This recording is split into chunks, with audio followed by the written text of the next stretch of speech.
Shemai, lesson 17 on how to read music on our bass ukuleles.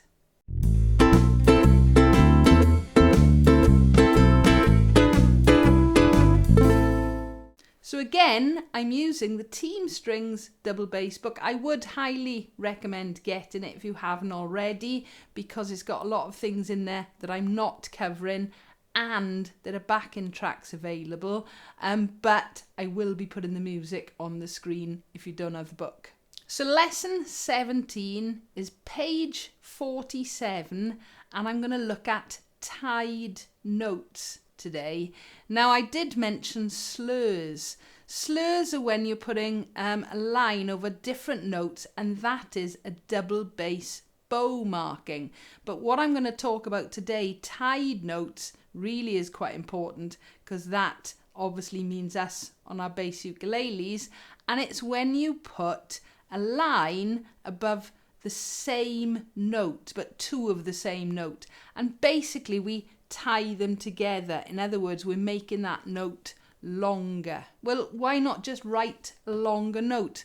Very often it's because it's going over a bar line. Okay, so a tied note is a line going from one note to the next note, which is the same, and you're making that note longer. The rhythm right at the top of the very page, by all means, if you want to clap through it, absolutely fine, but obviously I'll go through the actual pieces of music now, hopefully explaining tied notes. So the first piece of music, really well known, When the Saints Go Marching In. We're in the key of D major, so 2 sharps.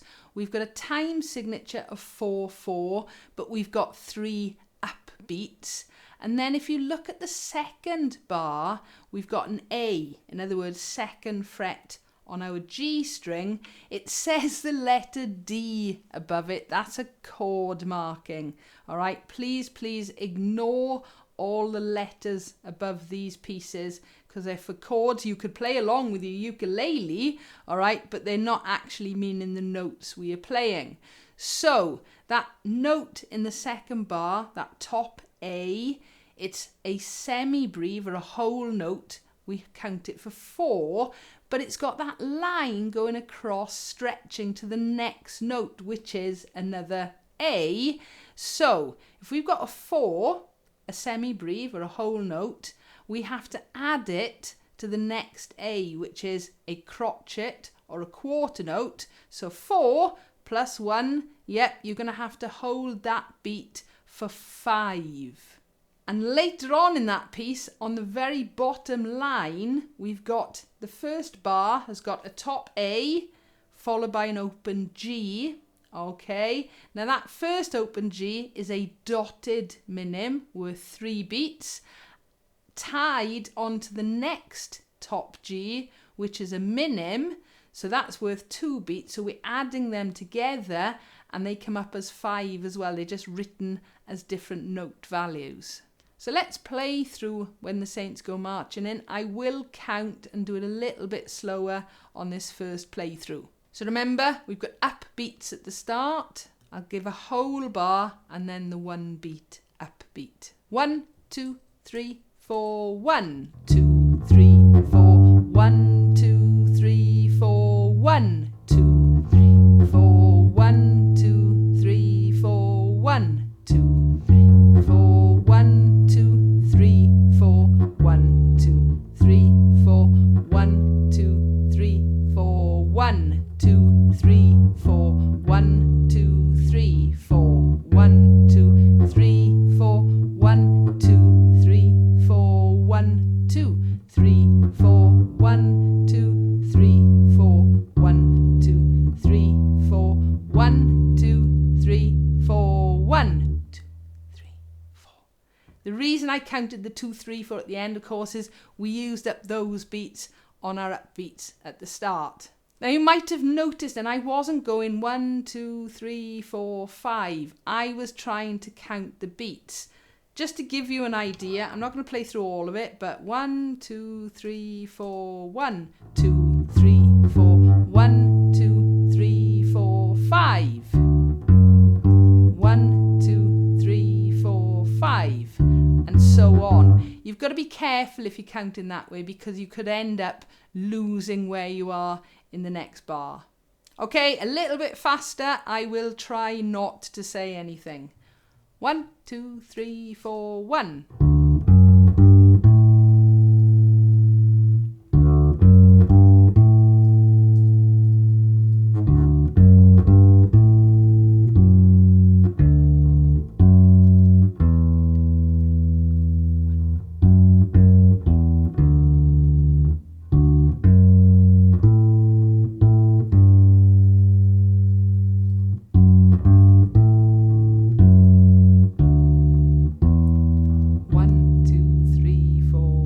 Stop.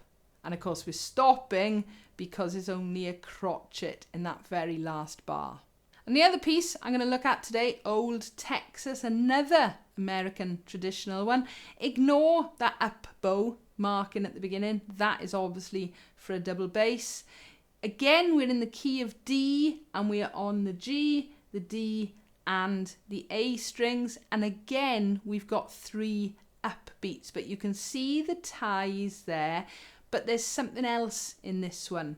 If we look, 1, 2, the 3rd bar, all right, we've had that tied note. Again, ignore those letters above, they're chord markings, okay? But in the 3rd bar, we've actually got another little line going between our B and our A. Those are different notes. That means it's a slur. It's not a tied note. Just to give an idea, 1, 2, 3, 4, 1, 2, 3, 4, 1, 2, 3, 4. Here's our slur. Now, we don't play with a bow, so that slur doesn't actually mean a lot. You could, and pull off, but I'm not looking at that today. I just want to show you that a line going between 2 different notes is a slur, and a tied note always goes a line between the same notes. Right, let's try Old Texas first of all with me counting. 1, 2, 3, 4, 1, 2, 3, 4, 1, 2, 3, 4, 1, 2, 3, 4, 1, 2, 3, 4, 1, 2, 3, 4, 1, 2, 3, 4, 1, 2, 3, 1, 2, 3, 4, 1. 1, 2, 3, 4, 1, 2, 3, 4, 1, 2, 3, 4, 1, 2, 3, 4, 1, 2, 3, 4, 1, 2, 3, 4, 1, 2, 3, 4, 1, and stop because of the upbeats at the start. Now it just so happens both these pieces, the tied notes are adding up to 5. They don't always add up to 5, okay? So I'm going to play it one more time, a little bit faster, trying not to count. But you should always be counting yourself anyway. 1, 2, 3, 4, 1.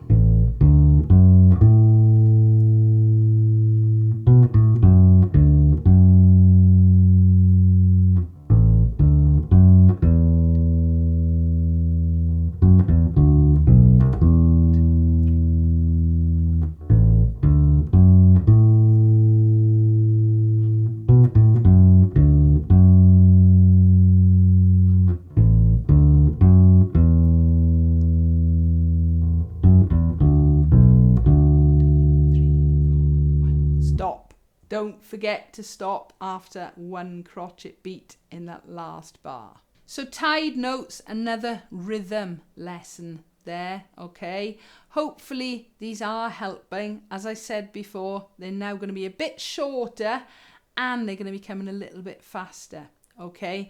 But as always, if you've got a comment or a question, please feel free, leave it below. Give us a like if you've enjoyed, and don't forget to subscribe so you don't miss out on new videos. Thank you for watching.